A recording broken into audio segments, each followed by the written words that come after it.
The sex was consensual? It was consensual, yes. After we had been intimate, he tried to pay me, and I actually didn't know how to take that. I looked at him and I said, that's not me. I'm not that kind of girl. She says she is not that kind of girl, but former Playboy playmate Karen McDougal is now revealing details about her alleged affair with Donald Trump more than a decade ago. And in her first television interview, she addressed the First Lady. I'm sorry. I wouldn't want it done to me. I'm sorry. This Sunday, 60 Minutes will air its interview with Stormy Daniels. Last night, Daniels' attorney tweeted a cryptic picture of a disc, writing, "If a picture is worth 1,000 words, how many words is this worth?" The White House and President's attorney have denied both affairs, but how many of these claims will be too many claims for the more conservative members of Donald Trump's base? Joining me now, Vander Plaats, President and CEO of the social conservative group, the Family Leader, and former Ted Cruz surrogate. Bob, thank you so much for joining us today. Well, it's good to be with you, Katie. Thanks for having me on. It's good to have you. I want to play you a moment of Donald Trump a second ago when he was announcing that he was going to sign the omnibus bill. Reporters asked him about Stormy Daniels and Karen McDougal. Thank you all very much. Secretary Schultz, thank you very much. People lying about the affair? So the president isn't responding to this. He's been dodging questions on this. There are a lot of folks out there who look towards the evangelical community and wonder why evangelicals are giving him a pass on this sort of stuff. Well, first of all, I don't think evangelicals are giving him a pass. At least I know that I'm not.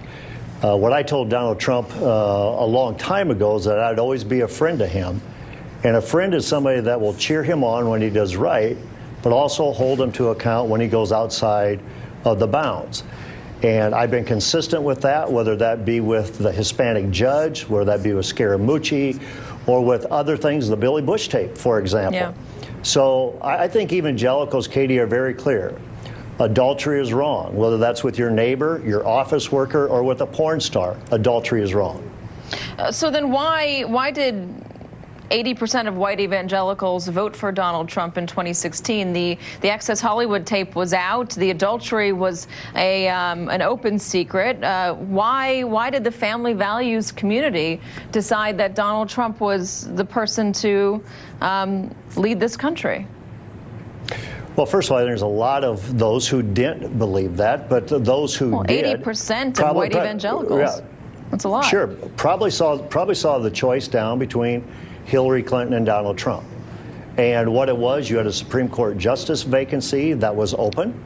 And I believe what they saw is they needed somebody to take a stand for religious liberty at this point, as well as a host of a lot of other issues.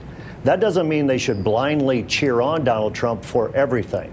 There's some things that he's done, whether that recognizing Jerusalem as the capital of Israel, having ISIS on the run, a good economy, standing up for the sanctity of human life. Those are good things to cheer him on.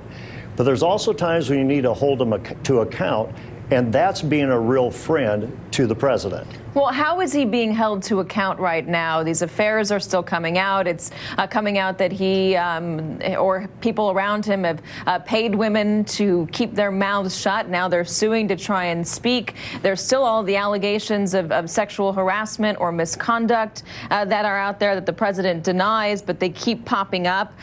He swears in rallies. He denigrates.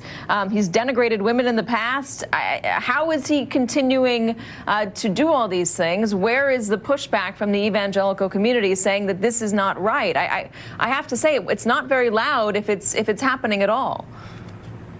Well, to give you an example, Katie, if you remember when Scaramucci went on his rant, I called him out very publicly and often about getting rid of Scaramucci.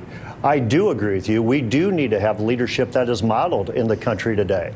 I think when he's at a Pennsylvania rally and he references your colleague Chuck Todd the way he did, I think that's unacceptable.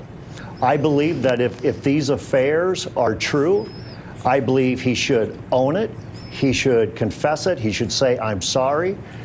He should reach out to Melania. He should also reach out to a country and say he's sorry.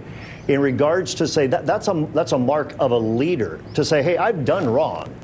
But the heart of our faith is forgiveness. But that forgiveness comes with an acknowledgement and with a confession of saying, you know, I did wrong. Bob Vander Plaats, it's really great to talk to you. Thank you for coming on. Good to visit with you. Thank you, Katy. Thank you.